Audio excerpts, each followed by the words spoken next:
mi mën nga ko seere ñi ne ci rédaction bi yëpp waxoon naa leen ne Pape Diop lii lay wax nii lay demee amul dara loo xam ne surprendre na nit ñi et man c'est le contraire qui m'aurait surpris maanaam ñu waxoon ne Pape Diop nee na demul fekki Macky Sall man loolu moo may surprendre mais le fait que mu annoncé ne dafay dem renforcer ji waa Benno Bokk Yaakaar pour ñu nekk majorité man dama jàpp ni c'est un non événement dara xewul parce que lu ñëpp xamoon la gis naa waa ji dem mu ne Sénégal ñëpp yëgoon ne Pape Diop day transhumé sauf Pape Diop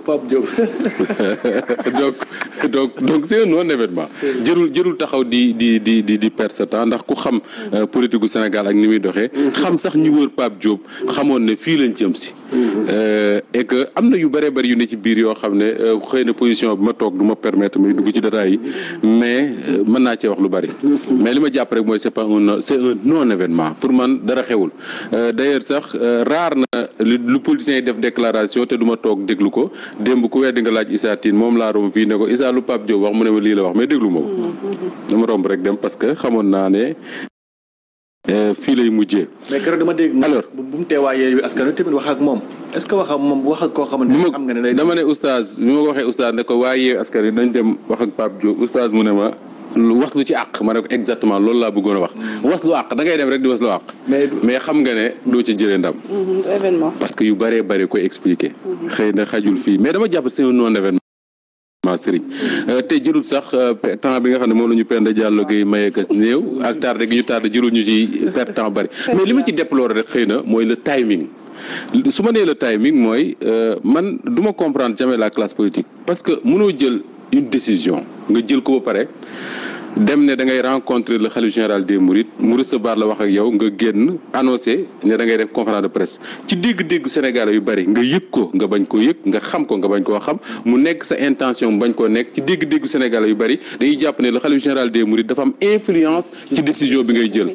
or ku xam tuuti Serigne Mountakha Bachir man xaw ma ko mais ñu ko xam en tout cas xam nañ ne du nit kuy nekk di influencer des décisions politiques mi ngi ci beneen dimension budul boobu timing boobu dafa baaxul te il faut que les politiciens refusent dimbali Sénégalais yi ci loolu ndax tu donnes l'impression que da nga tàggoo ji damay fàttali rek Cheikh Tidiane ma nekkee étudiant sama maam bu góor ndeysaan dama daan defar samay bagage bu guddi ma ñëw tàggoo rek maam maa ngi dem Dakar mu ne ma demal tëddi ba suba ma ne ko lu tax mu ne ma parce que tàgguwoo ma da nga maa yëgal kilifa da nga koy tàggu mais doo ko yëgal gars yi dañuy dem nag ci kilifa yi def li ñuy def ba pare ñëw toog pour wax leen ne lii lañ nar a def ñu kilifa gi mënul luul ne la taal lay say loxo ma ñaanal la nga taal say loxo nga ñaan après nga ñëw naan voilà donc pour man ce timing là moo baaxul mais pour le reste amul benn événement jiru sax di waxtaan Cheikh Tidiane mbaa xam nga ne hôpital Le Dantec bu ñu tollee le 15 août la ñu wax dañ koy tëj lundi waaw hôpital Le Dantec Cheikh Tidiane fii may waxee ak yow malade yi ñu ngi commencé di leen sànni ci mbedd bi nañ ko waxee noonu mu leer hôpital Le Dantec boobu Cheikh Tidiane seetaan naa démb ñu ne ay malade wax ko ne amul dox robinet yi xelleetul am na sax ñu dañ ko def exprès tëj robinet yi pour que malade yi génn hôpital Le Dantec boobu Cheikh Tidiane ci fan yi ñu jëm lu buñ deful ndànk lu mat 5 téeméer ci ay liggéeykat dana ne ci mbedd mi parce que ay prestataires lañu woon foofu ci hôpital ba bu ñu tëjee hôpital amuñu liggéey. Le Dantec googu Cheikh Tidiane ñu wax ne dañ koo war a defar tabaxaat ko mu nekk benn hôpital bu moderne boo xam ne sénégalais yëpp dañ leen ko nawee Cheikh Tidiane waxoon naa la fii bi ñu tabaxee stade bi ci Diamniadio ma ne la man de contre ma stade mais su ma sañoon bu ñu tabaxee stade ba pare tabax fii ci Dakar wala ca Diamniadio hôpital ultra moderne boo xam ne fépp ci Afrique da ngay ay nit dinañ fa jóge ñëw di faju si ndax hôpital bu rafet bu mucc ayib bu moderne bu nekk fii ci Ndakaaru ma ne man loolu laa bëgg loolu laa gëm mais gëw ma stade parce que pour man dama jàpp ne priorité wu Sénégalais yi santé da cee bokk ku feebar mën a faju bi ma ko waxee fii bu ma déggee après ñu ne hôpital Le Dantec de dañ ko war a toj parce que hôpital ëppal na 100 ans téeméeri atam mat na dañ ko war a tabaxaat def ko muy hôpital bu moderne dama ne bravo lii lu rafet la mais ci fan yooyu ma dégg coow lu bëree bëri am ci mu jaral ma nag mu gëstu xool ba xam exactement lan moo waral coow li Cheikh Tidiane hôpital bi ay étranger ñoo ko war a defar am na ñu ne lu groupe Souma ay turc wala am na ñu ne ay espagnol mais en tout cas ñi ko war a tabax du waa réew mi te pour tabax l'hôpital bi Cheikh Tidiane dañuy jaay suufu hôpital bi parce que Le Dantec dafa am hôpital bi am réserve foncière boo xam ne war naa ma ci 3 hectares. dañ koy jaay mu war a toll ci 30 milliards su ma juumul ngir te buñ ko jaay pare état bi da ciy dolliwaat xaalisam pour ñu mën a tabax hôpital. donc Sénégal dem na ba léegi ay biens mi ngi mel ni jigéen bu dem ba amatul lu mu jox njabootam. muy jaay ay takkaayam wala ay yéreem di def ci. njabootam ñun ñu ngi jaay suñu ay biens pour tabax Le Dantec. lu tax mu poser problème moo di ne Le Dantec 2020 le directeur bi muy Thiandoum rencontré ay sénégalais yu am benn entreprise bu tudd Genitech International. ne leen moom day dafa bëgg hôpital Le Dantec ñu tabaxaat ko parce que ni mu mel nii buñ defu nag dina daanu ci kaw nit ñi ñooñu ne ko na ñi nga xam ne ñooy acteur hôpital maanaam professeurs yeeg médecins yeeg yooyu nañu waxtaan pour ñu xam exactement ñoom ban hôpital la ñuy xaar.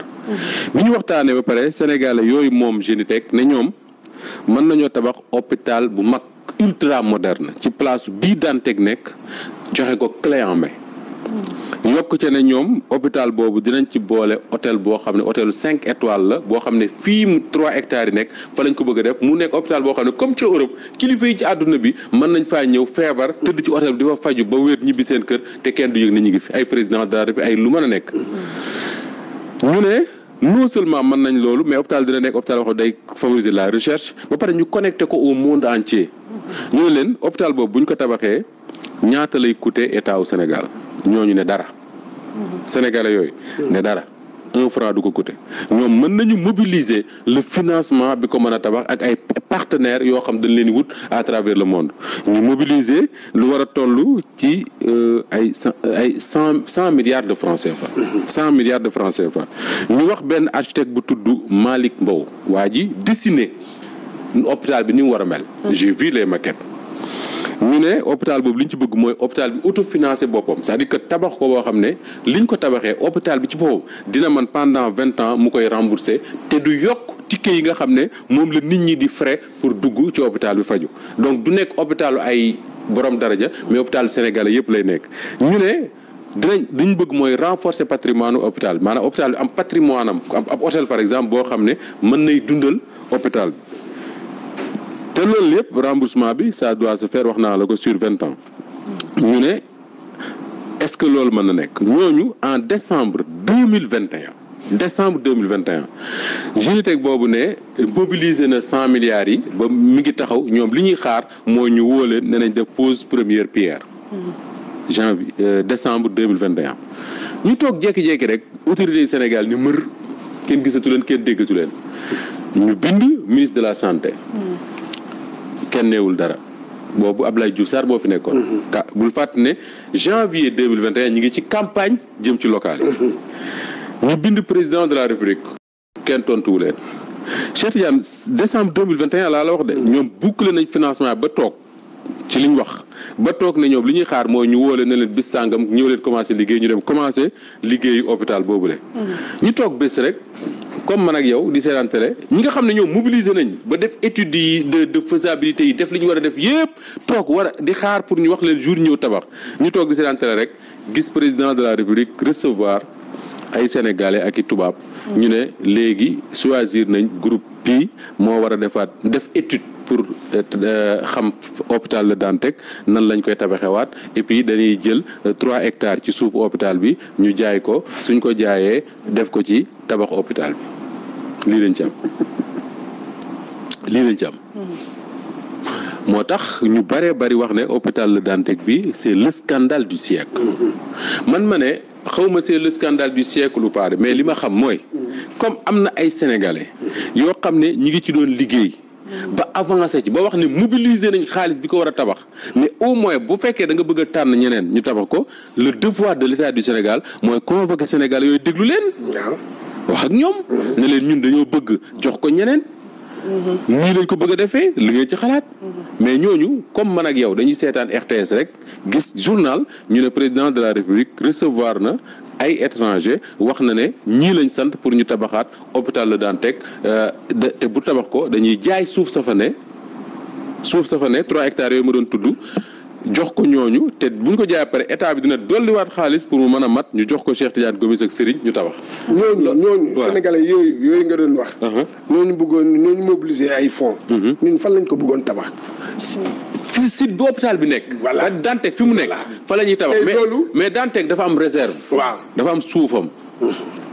loolu intelligence Senghor la woon aussi il faut le reconnaître. soo gisee hôpital Fann amoon na réserve foncière bu bëree bëri soo demee Foire dafa am réserve foncière bu bëree bëri soo demee stade Léopold Senghor dafa am réserve foncière bu bëree bëri Dantec également dafa am réserve foncière.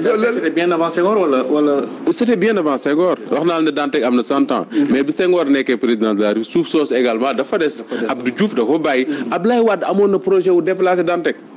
bul fàtte bi ci waa Dakar yu jógee ne loolu du ci dal ci la ko bàyyee. mais loolu amoon na fi mais bii li tax mu garaaw mooy dañuy jaay suuf si nga xam ne Dantec moomatu ko Sénégal moomatu ko ñeneen lañ koy jaay ba pare jël xaalis teg ci ne leen tabax leen loolu Cheikh Tidiane ku la ko defal nga tabax. waaw jërul sori.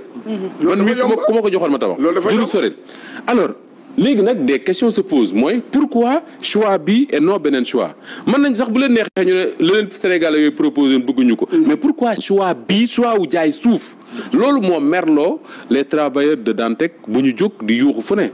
loolu moo merloo ñi nga xam ne dëgg-dëgg dañoo xam histoire u Dantec ba fu nekk ñu fay wax pourquoi jaay suuf c'est ça la grande question lan moo tax Sénégal gii wala boog jigéen ji soxla jaay ay takaayam. pour mën a def lii alors que am na xaalis bu mu denc. alors que am na ku taxaw jox ko xaalis. c'est ça la grande question Cheikh Tidiane ñu bëree bëri nee nañ leen rek moo ko waral. mooy commission yi. d'accord. commission xam nga luy commission. jaayee suuf si. oui. fi mu ne am na ñu bëree bëri ñoo xam ne comme tan bu seen nag bu waaj a dee. ñi ngi naaw di wër. taxaw di xaar na suuf si jar rek ñu jël seeni commission. et ça c'est très grave léegi nag leen moo mën a am soit le président de la République moom Macky Sall. dañ ko induire en erreur jaay ko un projet boo xam ne xëy na xamul ne mën naa am leneen lu ko gën. wala boo xam na ko moo leen ci bàyyi. waaw un des deux. parce que quand même ndakaaru gii. ak suuf ni mu fi mel. état bi am fi suuf ñu ne dañ koy jaay pour tabax alors que am na ñu taxaw ne ñoom mën nañoo tabax sans ñu jaay. man comprendre wu. te su fekkee am na ko comprendre na ma ko wax. man de dëgg rek. man j'ai pas compris. ak man je peux comprendre état la mën nañ ko présenter un projet mu ko dem ba ci biir xool ko ne bii doyu ko. mu seeti beneen. mais tant que mi ngi am solution bu war a éviter ñu jaay le patrimoine parce que patrimoine la. je crois que solution boobu moo gën. mais nag li nar a am fi mu ne Cheikh Tidiane mooy Dantec ñi ngi génne malade yi. travailleurs yi ils sont dans le désarroi. le ministère de la santé taxaw na ne oui il y aura un redéploiement génne na plan de redéploiement ne malade yi ñii dina leen yóbbu fii ñii yóbbu leen fii ñii yóbbu leen fii. peu importe loolu c'est le travail du ministère de la santé. buñ ko deful woon ñu jàpp leen duma. parce que loolu mooy seen liggéey mënoo jël ay malade di sànni ci mbedd mi. mais li nga xam ne moo war a interpeller chaque Sénégalais. chaque Dakarois man duma Dakarois. mais en tout cas chaque Sénégalais. mooy suuf soosu. au nom de quoi ñu am obligation wu jaay ko pour tabax hôpital alors que am na ñu ne mën nañoo tabax hôpital bi sans ñu jaay suuf si. waaw mais xam nga Moustapha man c'est la grande question. Moustapha man sama problème mooy leen. mooy que réserve foncière yi nga xam ne. moo fi amoon ci béréb yu nekk. léegi xam nga ñu koy jël di koy jaay. c'est ça man moom xam nga ci wàllu sport xam nga wax nañ ko Léopold Senghor. li ko wëri loolu yëpp. jaay nañ ko. jaay nañ ko foire bi ngay wax. foire bi jaay nañ ko te loolu. man defe naa ne loolu mu ngi amee ci régime libéral bi. ci Abdoulaye Wade la commencé kii après affaire bi di continuer parce que bu njëkk ba amuloon. loolu yëpp dañ ko ba yooyu yëpp dañ ko fa bàyyi. xam nga danger bi dafa am Cheikh Tidiane dogumal dafa am dañoo ñàkk xaalis ba ñuy jaay. c'est la grande question c'est-à-dire que est-ce que tey xam nga nee naa la jigéen bi nga xam ne yoratul xaalis këram. ba soxla di jaay ay takaayam. pour dundal njabootam. mais état wu Sénégal foo waxee ñu fëgg seen dënn. ne ñëw seen signature. dafa am doole ba léegi fu ñu soxlaa ci xaalis ci àdduna bi dañ koy am. foo waxee ñu fëgg seen dënn ne état bi dafa liquide contrairement ak ba fi Abdou Diouf di new ak xëy na nangam ak nangam. ba pare di jaay suñu ay biens c'est-à-dire que les bijoux de la famille. moom lañ nekk di jaay. te jaay réserve foncière yooyu Cheikh dafa am ñaari danger. bi ci njëkk mooy dañuy jaay le patrimoine de l'état bi nga xam ne xëy na état bi àdduna mën nay dox di dox ba ñun suñu ay sët. soxla est-ce que Dantec mënuñu woon a dox ba suñu ay sët soxla suuf su nekk foofu pour tabax fa beneen hôpital wala tabax fa leneen ak leneen ak leneen mën na nekk beneen muy mooy jaay les bijoux de la famille loolu danger la mais la deuxième chose moo di ne tey ñëpp xam nañ ne Dakar am na ay zones yoo xam ne kenn doon fa woon dëkk da nga ko daan gis rek naan suuf si lu tax ñu bàyyi ko fi mais suuf soosu am na ndox yu daan taa ci Dakar moo koy accueillir. L'exemple de la zone de captage. Ah mais oui Ouest Foire gii bi ñu commencé tabax foire bi tudde ko cité des magistrats xaw fépp ñu tabax koy kër mais ndox mi day wàcc foofu yëpp dem Ouest Foire mu commencé taa tey am na zone yoo xam ne ci Dakar da nga daan romb rek gis suuf su bari nga naan mais fii lan moo tax gars yi duñ ko tabax ña ko fi bàyyi woon xamoon nañ lu tax zone de captage exemple la ci zone de captage Serigne xam boobu ne woon Dakar xam naa ne mais zone de captage bu daan taw Dakar ndox mu wàcce fii yëpp fa lay dem moo tax léegi bu taw baree Dakar fa lay jaaraat dem fa su ko defee ña fa amoon immeuble kës néew dañ koy ñàkk kër yi day yàqu donc réserve foncière ñi ko daan tubaab bi ko fi daan bàyyi xamoon na lu tax ñu ko fi daan bàyyi parce que bien la pour état bi tey hôpital la daan teg tey ñu bari daan nañ fa jaar di fa dem di ñëw xamuñu ne woon am na réserve bu toll noonu hôpital Fann gi boo duggee ci biir da ngay gis ne am na suuf su bari su nekk si hôpital Fann ak yeneen Cheikh Tidiane mi ngi cité l'exemple de Léopold Senghor tey am na des matchs yoo xam ne mënu ko accueillir pourquoi parce que la FIFA dafay exiger que ni stade bi fi ñu koy teg ñu bàyyi fa suuf soo xam ne s'il y a danger ci stade bi ba nit ñi mënuñoo génn ñu évacuer nit ñi tëral leen foofu stade yu bare oui Afrique dañ leen maanaam aj FIFA da leen aj parce que amuñu loolu amuñu parking bu yaatu amuñu ko te loolu amoon na ci stade bi Léopold Senghor da ko amoon voilà lépp gis nga foofu oto yi di jàng loolu yëpp pour loolu la woon léegi fii lycée bi nekk lycée boobu ak kii ba ak cité boobu loolu yëpp kii bee ko moom Cheikh Tidiane gis nga gars yi bu ñu bëggee wax def sa baat boobu ngay wax souvent tappale waaw dañuy jël suuf si comme xam nañ ne ab lébo ngi nee toog xam nga ne Léopold Senghor yu mel noonu dafay am xam nañ ne bu ñu tuddee suuf si lébu yi dinañ jóg ne nañ leen jox seen wàll souvent ce qu'ils font mooy dañuy jël benn œuvre d'utilité publique maanaam tabax fa lu mel ne lycée wala ñu tabax ca wet ga lu mel ne yu mel noonu quoi loolu xam nga pour lan la pour leewal ko parce que bu ñu ko tabaxee ba pare li ci des yëpp ay kër lañ koy def l'exemple mooy Léopold Senghor bi ñu tabaxee lycée bi soo gisee da nga ne c'est très bien tabax nañ fa lycée mais bi ñu tabaxee lycée ba pare la ci des yëpp dagg nañ ko def koy kër mais le problème ay nit dëkk fa ak li nga wax redéploiement ñi nga xamante ne ñooy prestataires yi mais ñi nga xamante ne ñooy malades yi am cancer ñoom déjà ils sont dans la tourmente ñooñu nan la ñuy def ba ak ñoom si seen wàllu wér-gu-yaram ñi nga xamante ne tàmm nañ di def seen i xaw ma ba xam dinaa ko retrouver mais am na benn tableau bu ministère de la santé génne wax ku nekk fan la war a yóbbu xaw ma ba xam tableau bi dinaa ko mën a gis su ma gisoon naa la wax Fatou jàmm am na si moom ku nekk fa nga war a dem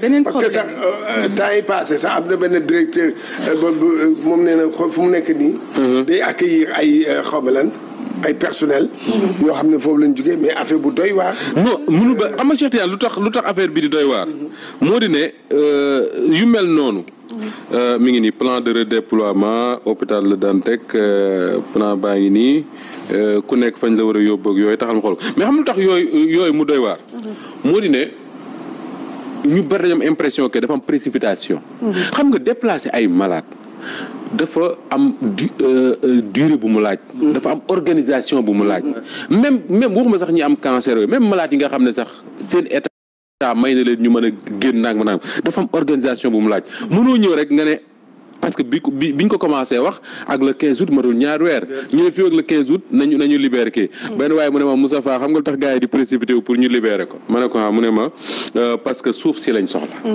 te xëy na ka war a fay suuf sa ma nga taxaw ne buñ ko libéré wul du fay alors affaire bi ñu la demee hôpital Dalal Jàmm ñu ne ñii lañ fa war a dem cancérologie cardiologie oncologie pédiatrique ophtalmo dermato orthopédie biologie chirurgie pédiatrique laboratoire nangam ak nangam su ñiy dialyse ñu ne ñu nga leen jëmee OGIP xanaa mooy hôpital Idrissa Pouye bu Grand Yoff fa nañ yóbbu ñuy dialyse ophtalmo également morgue ba également fa lay dem ñi nga xam ne Abbas Ndao fa lañ war a yóbbu chirurgie pédiatrique am na ñu fay dem chirurgie partie 1 ñoom ñoo fay dem chirurgie générale anesthésie réanimation yu demee noonu mën na nga ko toppee noonu hôpital bu Diamniadio hôpital des enfants bu Diamniadio am na ñu fay yóbbu hôpital militaire bu Ouakam am na ñu fay yóbbu hôpital bu Pikine am na ñu fa war a dem hôpital Cheikh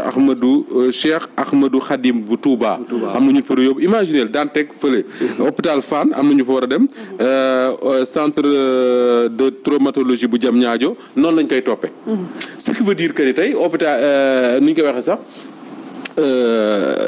comment ça s'appelle kii malade yi comme ay transhumants tey dañuy jële fii yóbbu fële jële fii yóbbu fële jële fii yóbbu fële loolu dafa laaj une grande organisation parce que lii may lim nii c'est un document du ministère de la santé donc loolu déjà yombul donc est-ce que mënuñu woon a jël temps wu organiser loolu ndànk ba lépp mat ñuy doog a xalaat daaneel hôpital bi tabaxaat ko mais loolu lépp c'est le ministère de la santé qui organise ça mais encore une fois man li ma ci gën a jaaxal mooy le bien de l'État du Sénégal mooy 3 hectares yooyu nga xam ne moom lañ nar a jaay pour tabaxaat hôpital alors que am na ñu taxaw ne mën nañoo tabax hôpital sans ñu jaay les bijoux de la famille. très bien Moussa Fall doon vraiment lu am solo xanaa rek ñu xool fu wànnañ di mujjee ak i gëtam donc ñu jaajëfal bu baax. maa ngi lay sant bu baax di wax nag ñii seetaan ne temps bu gàtt bi du ci mën nag dégg nga. waaw tey moom